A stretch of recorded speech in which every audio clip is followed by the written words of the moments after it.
ఇప్పుడు నేను మీకు దేవుని వాక్యం చెప్పబోచున్నాను. నేను మీకు ఈవేళ చెప్పబోవు దేవుని వాక్యం పేరు చాలా వింతగా ఉంటుంది. అందరూ దయచేసి నిలబడండి. దేవుని వాక్యాన్ని పేరేంటో మీకు నోటితో చెప్తారు. అనండి, పరిశుద్ధాత్ముడు ఎప్పుడు మాట్లాడునో అది. మీరు ఈవేళ వినబో పాఠం పేరు ఏం పేరు?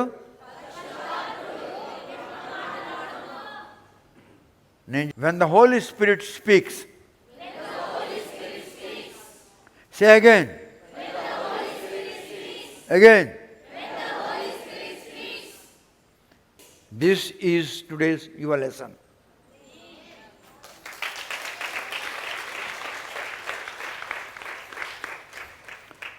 కూర్చోండి.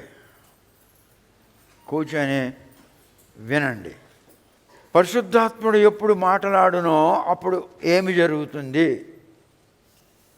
పరిశుద్ధాత్ముడు ఎప్పుడు మాట్లాడునో అప్పుడు ఏమి జరుగుతుంది అనేది మీరు తెలుసుకోబోతున్నారు. యోహాను సువార్త 16వ అధ్యాయం, book of Saint John, chapter 16, verse 7 to 13. I tell you the truth, it is expedient for you that I go away. For if I go not away, the Comforter will not come unto you. But if I depart, I will send him unto you. Verse 8. When he is come, he will reprove the world of sin and of righteousness and of judgment. Verse 9. Of sin, because they believe not on me. Of righteousness, because I go to my Father, and you see me no more. And 11th verse. Of judgment, because the prince of this world is judged. God, we are grateful to thee, for thou hast given us thy word. We are grateful, we are grateful. And kindly see, these people will be blessed with a spirit of understanding, so that when thou shalt speak to them, they can understand thee. And give them the knowledge of discerning, so that they will have the knowledge of discerning what is wrong and what's right. Please bless them with these two natures. And speak to them, Lord. Give them a broken heart. Kindly see that their soul will be crushed while hearing thy word. And kindly do this in their lives, in the mighty name of Jesus. Amen. Amen. ఇందులో మీకు అర్థం కానివి, చాలామంది పాస్టర్లకు అర్థం కానివి ఉన్నాయి. ఆ pastor ఎంత చదువుకున్నాను వాడికి అర్థం కాదు ఇది.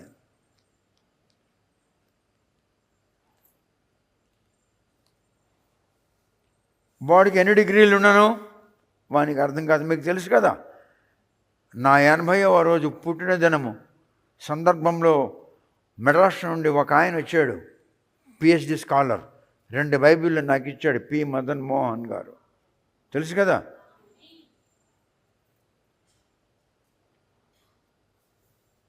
ఆయన మీ ముందరే అన్నాడు, నేను అనేక విషయాలు ఈయన దగ్గర నేర్చుకుంటుంటానని. నువ్వెన్ని చదువుకున్నాను, నీకు ఎన్ని డిగ్రీలు ఉన్నాను, దేవుని వాక్యం నీకు అర్థం కాదు. ఆంధ్ర రాష్ట్రంలో ఇప్పుడు నేను చెప్పబోచున్న విషయము తెలంగాణలో, హైదరాబాదులో వాడు ఎంత పెద్ద చర్చికి ఎంత పెద్ద పాస్టర్ అయినానో వానికి అర్థం కాని విషయం ఇప్పుడు నేను మీకు చూపిస్తాను. వానికి అర్థం కాదు. ఎందుకు అర్థం కాదు అనంటే,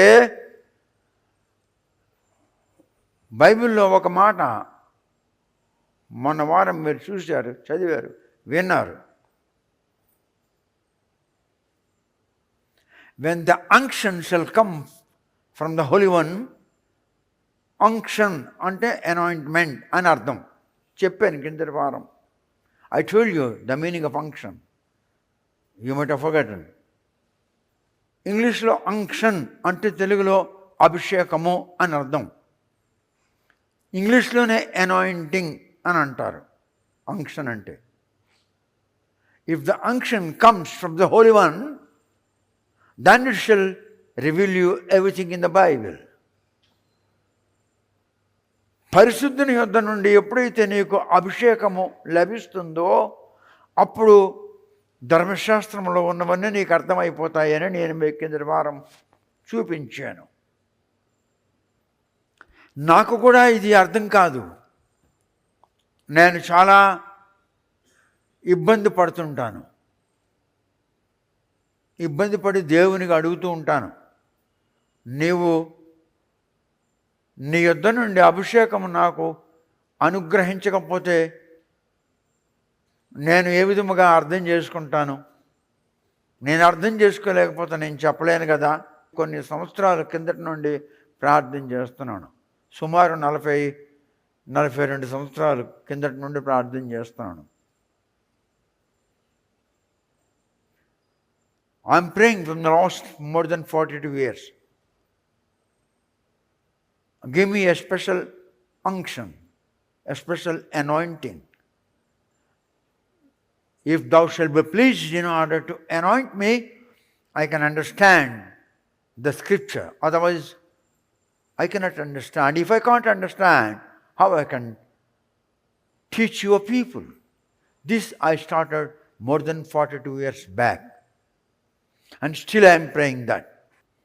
42 సంవత్సరాలకు పూర్వము నుండి ప్రభువా నీవు ఒక ప్రత్యేకమైన అభిషేకం నువ్వు నాకు ఇవ్వకపోతే నీ వాక్యం నాకు అర్థం కాదు. నీ వాక్యం నాకు అర్థం కాకపోతే నేను నీ ప్రజలకు ఏం చెప్తాను? దేవుడు నా యందు కనికరము చూపి నాకు ఒక ప్రత్యేకమైన అభిషేకం అనుగ్రహించాడు. అందుకే నేను చెప్పగలుగుతున్నాను. మీ బైబిల్లో రీప్రూవ్ అని ఉంది.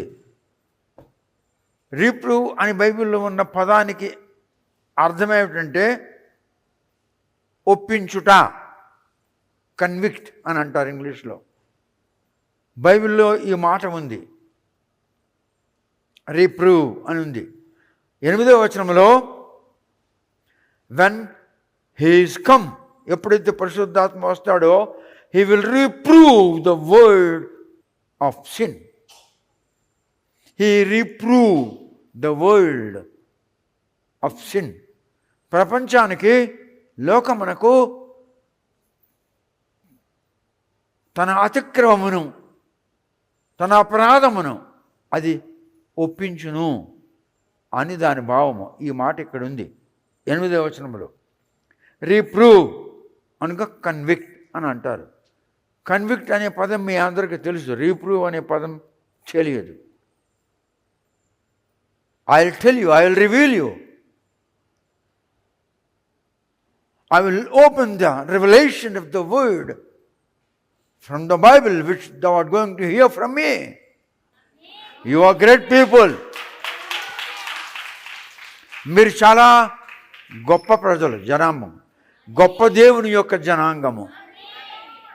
మీరు అది వింటున్నారు, మీరు వింటారు. ఇప్పుడు నేను మీకు ఒక 20 నిమిషాలు చెప్తాను, తర్వాత దేవునికి అర్పణలు అందుకుందాం. ఇది 3 భాగములు కావచ్చు ఈ పాఠం. ఇప్పుడు నేను చదువుతాను, ఇప్పుడు మీరు చూడండి. చదువురా. యోహాను సువార్త 16వ అధ్యాయంలో 7వ వచనం చదువు. నేను మీతో సత్యము చెప్పుచున్నాను, నేను వెళ్ళిపోవుట వలన మీకు ప్రయోజనకరము. నేను వెళ్ళని ఎడల ఆదరణకర్త మీ యొద్దకు రాడు.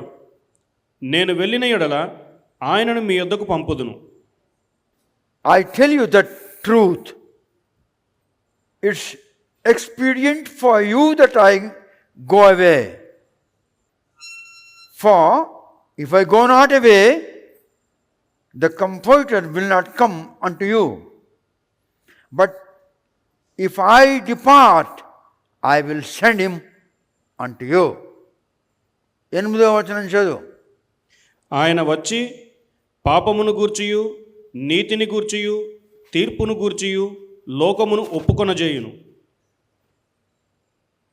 ఆయన అంటే పరిశుద్ధాత్ముడు. వెన్ హీస్ కమ్, ఎప్పుడైతే ఆయన వస్తాడో పరిశుద్ధాత్ముడు, హీ విల్ రిప్రూవ్ అంటే హీ విల్ కన్విక్ట్, ఒప్పించుట అని చెప్పాను. He will reprove the world of sin, ప్రపంచానికి లోకమునకు దాని పాపమును గూర్చి వాడు ఒప్పిస్తాడు. అండ్ ఆఫ్ ద రైచియస్నెస్, పాపమును గూర్చి మాత్రమే గాక నీతిని గూర్చి కూడా ఒప్పిస్తాడు. అంతేగాక ఆఫ్ జడ్జిమెంట్, మరియు ఆయన తీర్పును కూడా ఒప్పిస్తాడు. మొదటిది పాపమును గూర్చి ఒప్పిస్తాడు, 2 నీతిని గూర్చి ఒప్పిస్తాడు, 3 తీర్పును గూర్చి ఒప్పిస్తాడు. ఎవరు? పరిశుద్ధాత్ముడు. ఎప్పుడు? ఆయన మీ యొద్దకు వచ్చినప్పుడు. ఆయన ఎప్పుడు వస్తాడు? యేసు పరలోకానికి వెళ్తేనే వస్తాడు.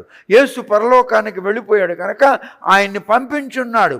ఆయన మధ్యాకాశములో వాయుమండలములో విహరించుచున్నాడు. కానీ ఎవడైతే యోగ్యుడో వాని మీదకి అది వస్తుంది, యోగ్యత లేని వాని మీదకి అది రాదు.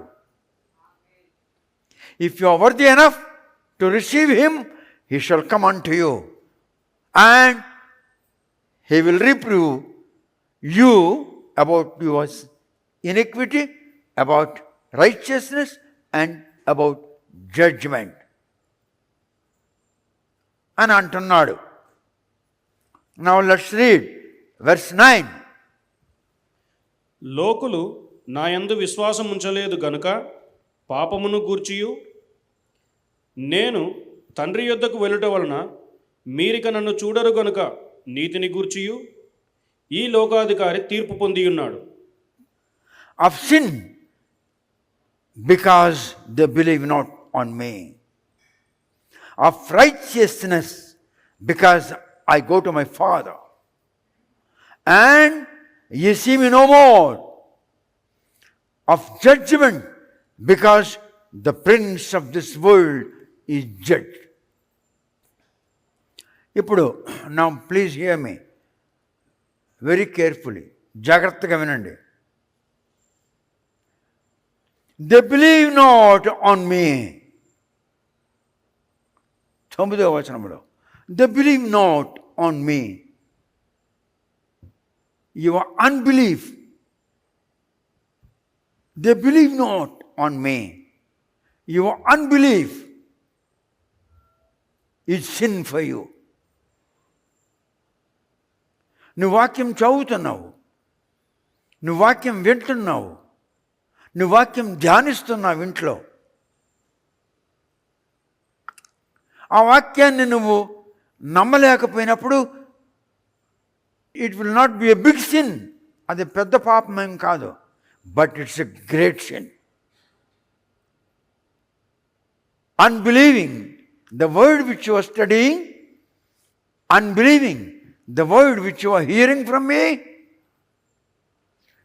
unbelieving the word of God that's in the Bible is not a big sin, but it's a great sin. అదేం పెద్ద పాపం కాదు, కానీ ఘోరమైన పాపం. ఎలాంటి పాపం? పెద్ద పాపమా? పెద్ద పాపమా? ఎలాంటి పాపం? కనుక నీవు ఎక్కడ ఆ వాక్యాన్ని నమ్మడం లేదు, ఎక్కడ ఆ వాక్యాన్ని నీవు నమ్మలేకపోతున్నావు అన్నది చాలా పెద్ద పాపం కాదు, కానీ ఘోరమైన పాపము. ఆ పాపము నీ చేత ఒప్పిస్తుంది పరిశుద్ధాత్మ నీ మీదకి వచ్చినప్పుడు. ఇది ఆ మాటలో ఉన్న రహస్యము. Your unbelief is a not big sin, but is a greater sin. It's a great sin. అందులో ఆ మాట ఉన్నది. దేవుడు నాకు అర్థం కాకపోయినప్పుడు చెప్పాడు కనుక నేను మీకు చెప్తున్నాను. నీ వాక్యం వింటున్నప్పుడు, వాక్యం చదువుతున్నప్పుడు, వాక్యం ధ్యానిస్తున్నప్పుడు ఆ వాక్యాన్ని నువ్వు నమ్మలేవు, నమ్మకం నీకు రాదు. దానికి మించిన ఘోరమైన పాపము ఇంకొకటి లేదు నీ బ్రతుకులో. అది దాని భావము. నాకు బయలుపరిచింది నేను మీకు బయలుపరుస్తున్నాను. They believe not on me. They believe not on me. వారు నన్ను నమ్మలేదు. ఆయనే వాక్యము, వాక్యమే ఆయను. వాక్యము శరీరధారి అయి మన మధ్యలోనికి వచ్చి నివసించాడు. ఆయనే మెస్సయ, ఆయనే యేసు, ఆయనే పరమ తండ్రి, ఆయనే దేవుని ఆత్మ, ఆయనే దేవుని ఊపిరి. దేవుని ఊపిరి దేవుడు. ఆయన్ను వారు నమ్మలేదు. అందుకే వారు ఘోరమైన పాపం చేసిన వారు అయినారు. They are great sinners. It's not a big sin, it's a great sin. When the spirit of God comes unto you, ఎప్పుడైతే దేవుని ఆత్మ నీ మీదకి వచ్చినో అప్పుడు ఆయన నీ చేత ఇది ఒప్పిస్తాడు. ఇది ఒప్పించకపోతే ఆయన నీ మీదకి రానట్టే. నీకు ఒప్పించినప్పుడు రెండు జరుగుతాయి. ఒకటి, నీ మనస్సు నలిగిపోతుంది. రెండు, నీ హృదయం విరిగిపోతుంది.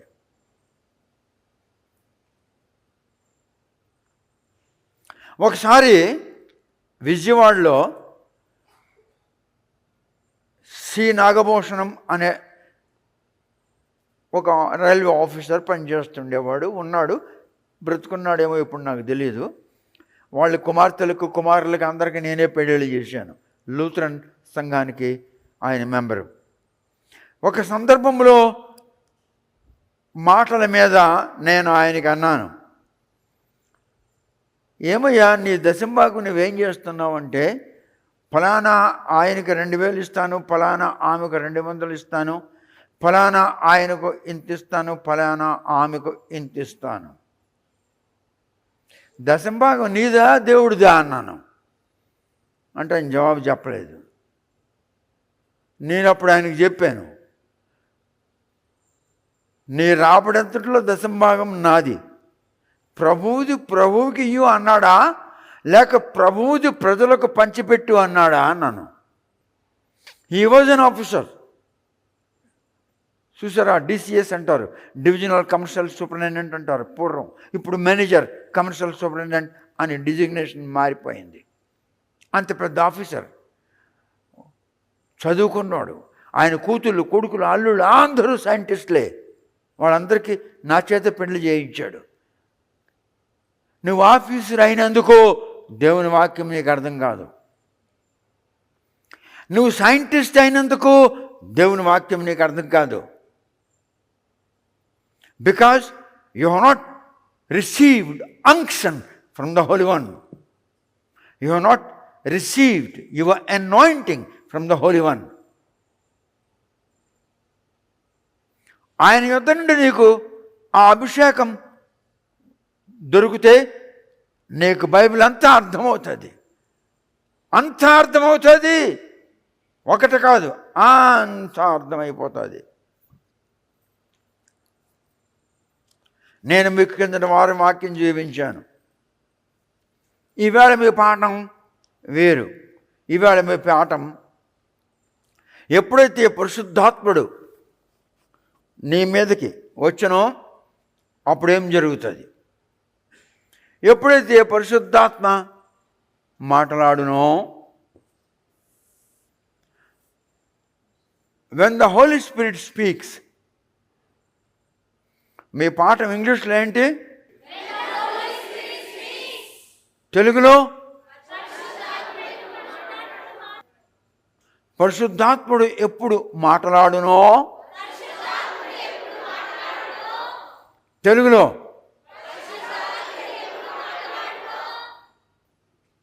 Please SIT down. God bless you.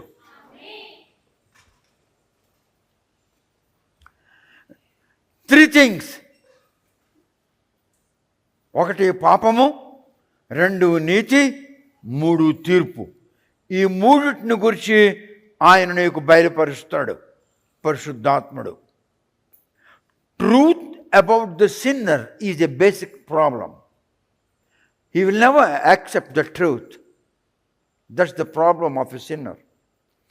ఒక పాపి యొక్క ప్రకృతి ఏమిటంటే సత్యాన్ని వాడు ఒప్పుకోడు.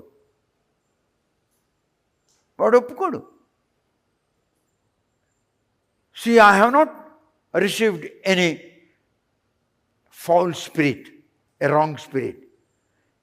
I have received the Holy Spirit. It's an unction from the Holy One.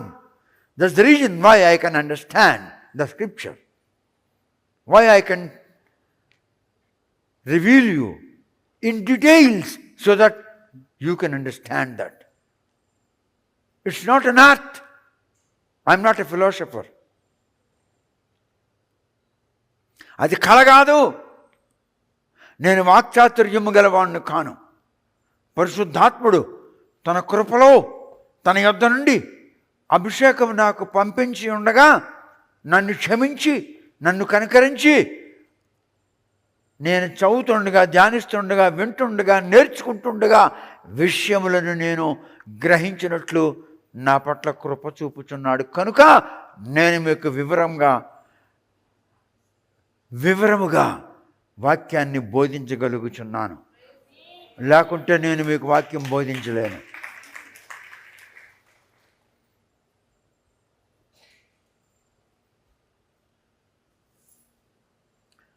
So when the Holy Spirit shall come unto you, He will reprove, number 1, sin, number 2, righteousness, number 3, judgment.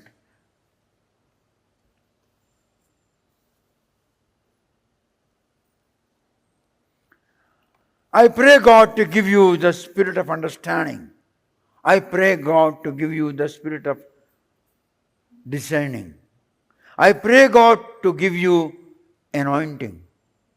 In the mighty name of Jesus, if God is willing, let the unction come from the Holy One unto you all. Amen.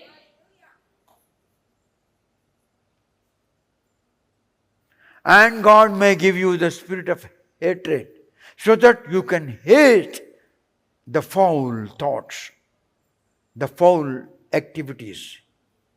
You must hate them. You must separate them from your life. Otherwise you can't understand, even if the Lord speaks to you personally. Now let me tell you one thing. Book of Numbers, chapter 18, 20వ వచనం చదువు. వారి దేశములో నీకు స్వాస్థ్యము కలగదు, వారి మధ్యను నీకు పాలు ఉండదు. ఇజ్రాయేలీల మధ్యను నీ పాలు, నీ స్వాస్థ్యము నేనే. నేను నీకు స్వాస్థ్యమై ఉన్నాను. నేనే నీ స్వాస్థ్యము. నీకు స్వాస్థ్యం ఉండదు అంటే నేను ఉండను అని దాని అర్థం. నెక్స్ట్ వచనం చదువు. ఇదిగో లెవీయులు చేయి సేవకు, అనగా ప్రత్యక్షపు గుడారం యొక్క సేవకు నేను ఇజ్రాయేలీయుల యొక్క దశమ భాగములన్నిటినీ వారికి స్వాస్థ్యముగా ఇచ్చితిని. 22. ఇజ్రాయేలీయులు పాపము తగిలి చావకుండునట్లు వారు ఇక మీదట ప్రత్యక్షపు గుడారమునకు రాకూడదు. 23. అయితే లెవీయులు ప్రత్యక్షపు గుడారం యొక్క సేవ చేసి వారి సేవలోని దోషములకు తామే ఉత్తరవాదులయ్యుందురు. ఇజ్రాయేలీయుల మధ్యను వారికి స్వాస్థ్యమేమీ ఉండదు. ఇది మీ తరతరములకు నిత్యమైన కట్టడ. 24. అయితే ఇజ్రాయేలీయులు యెహోవాకు ప్రతిష్టార్పణముగా అర్పించు దశమ భాగములను నేను లెవీయులకు స్వాస్థ్యముగా ఇచ్చితిని. అందుచేతను వారు ఇజ్రాయేలీల మధ్యను స్వాస్థ్యము సంపాదింపకూడదని వారితో చెప్పితిని. 25. మరియు యెహోవా మోషేకు ఇలాగ సెలవిచ్చెను, నీవు లెవీయులతో ఇట్లనుము, నేను ఇజ్రాయేలీయుల చేత మీకు స్వాస్థ్యముగా ఇప్పించిన దశమ భాగమును మీరు వారి యొద్ద పుచ్చుకొనున్నప్పుడు మీరు దానిలో అనగా ఆ దశమ భాగములో దశమ భాగమును యెహోవాకు ప్రతిష్టార్పణముగా చెల్లింపవలెను. సేవ చేస్తున్న వానికి ఇది దేవుని ఆజ్ఞ. మళ్ళీ చదువు ఆ వచనం. యెహోవా మోషేకు ఇలాగ సెలవిచ్చెను, నీవు లెవీయులతో ఇట్లనుము. దేవుని సేవ చేయుచున్న వారితో ఇలా చెప్పు. లెవీయులు, యాజకులు, ప్రధాన యాజకుడు, వీళ్ళు ప్రత్యక్ష గుడారములో దేవుని పనిచేయువారు. దేవుని పనిచేయుచున్న వారితో ఇలా అను అని అంటున్నాడు మోషేకు యెహోవా దేవుడు. ఏమనమంటున్నాడు? నేను ఇజ్రాయేలీల చేత మీకు స్వాస్థ్యముగా ఇప్పించిన దశమ భాగమును మీరు వారి యొద్ద పుచ్చుకొనున్నప్పుడు మీరు దానిలో అనగా ఆ దశమ భాగములో దశమ భాగమును యెహోవాకు ప్రతిష్టార్పణముగా చెల్లింపవలెను అని దేవుడు నాకు ఆజ్ఞాపిస్తున్నాడు. మీ భారతదేశంలో ఎంతమంది దశమ భాగము వారి రాబడిలో దేవునికి ఇస్తున్నారు? నేను ఇస్తున్నాను. నేను 90% దేవునికి ఇస్తున్నాను. దేవునికి 90% ఇస్తున్నాను. 10%తో బ్రతుకుతున్నాను. అలాంటి పాస్టర్ ఎప్పుడైనా భారతదేశం మొత్తం మీద క్రైస్తవ్యంలో ఉన్నాడా? ఓన్లీ యువ పాస్టర్.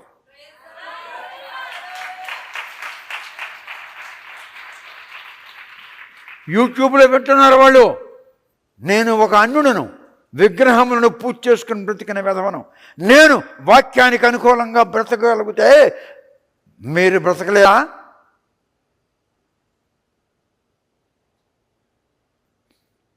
పాస్టర్ అన్న వాడికి దేవుడు అంటున్నాడు, నీ రాబడిలో దశమ భాగము నాకు ఇయ్యి అంటున్నాడు. నేను 90% ఇస్తున్నాను దేవునికి. I'm giving 90% to the Lord. అటువంటి పాస్టర్ని దేవుడు మీకు ఇచ్చాడు. You are great people. You are great people. ఆయన యందు నమ్మకము లేకపోవడం చేత, నువ్వు వింటున్న వాక్యం మీద నీకు నమ్మకం లేకపోవడం చేత, నువ్వు చదువుతున్న వాక్యం మీద నీకు నమ్మకం లేకపోవడం చేత నీవు పెద్ద పాపం చేసిన వాడవు కావు, కానీ ఘోరమైన పాపం చేసిన వాడవు. Unbelieving the Lord's word, unbelieving the preachings of the word of God is not a big sin, but it's a great sin. అది ఉన్నది. When Holy Spirit speaks, He speaks about the truth.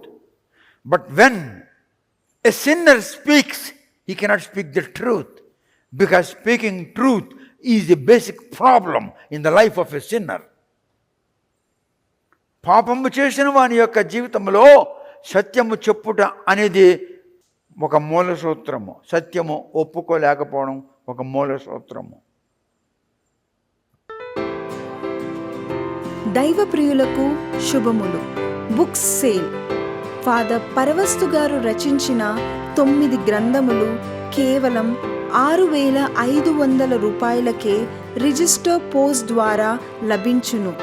ప్రతి పుస్తకము 50% తగ్గింపు ధరలో విక్రయించబడును. మీరు పంపించవలసిన డబ్బు ఈ దిగువ ఫోన్ నెంబర్కి గూగుల్ పే ద్వారా కానీ ఫోన్పే ద్వారా కానీ పంపించగలరు. Phone number 9701770681 97017700681.